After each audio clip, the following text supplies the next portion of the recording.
Gandang oras sa ating lahat. Tingnan ninyo ang aking oregano. Napakalusog, no? Lusog at saka napakarami. Ang dahon nito, people, marami pong mapapagamitan nitong oregano. Dahil ang oregano pwede sa ubo, sa sipon, sa lagnat, no? Trangkaso. At pwede mo rin tong pigain. Ang katas nito ay iano mo sa cotton bud, tapos ipatak mo sa mata mo tuwing Martes at Biyernes. Pampalinaw din po ito ng mata, mga pips. Ito ay mahiwaga. Ang oregano ko, napakahiwaga, people. Napakaganda tingnan ng ang oregano ko. No, kasi nagbibigay ito ng benefit sa ating katawan. Herbal. Pwede mo rin itong gawing tsaa. Meron nga nitong binibenta yung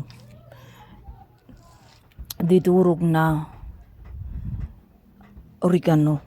Kasi mainam talaga ang oregano sa health natin. Maganda rin po ito, no? Ito rin po ay Lucky Charm. Lucky Charm din ang oregano, no? Lalo na pag tag-ulan, di ko lang alam kung malakas sila kasi nagkaroon ako ng ganito. Pag sa tubig, okay naman sila.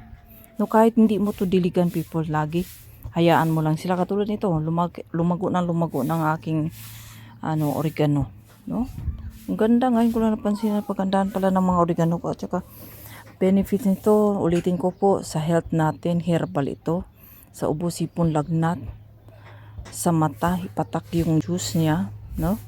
Maraming benefit sa mga sa anti-cancer. Tapos isa rin po to sa Lucky Charm sa bahay. At saka wala na rin po lamok, kasi pag inamoy mo to, amoy inaayawan ng mga lamok to. Kaya mainam talaga ang oregano. Kaya ako, people, marami akong oregano dito sa loob at sa labas ng bahay. Marami talaga. Pwede mo rin po itong sa loob ng bahay. No, maganda talaga sa loob ng bahay din po to, people. Kasi ito lago, konting patak lang ng tubig, ayos na. Diba? So, mag-alaga kayo, madaling tanimin sa loob at labas ng bahay, pwede siya. Maraming salamat at naway sundin nyo.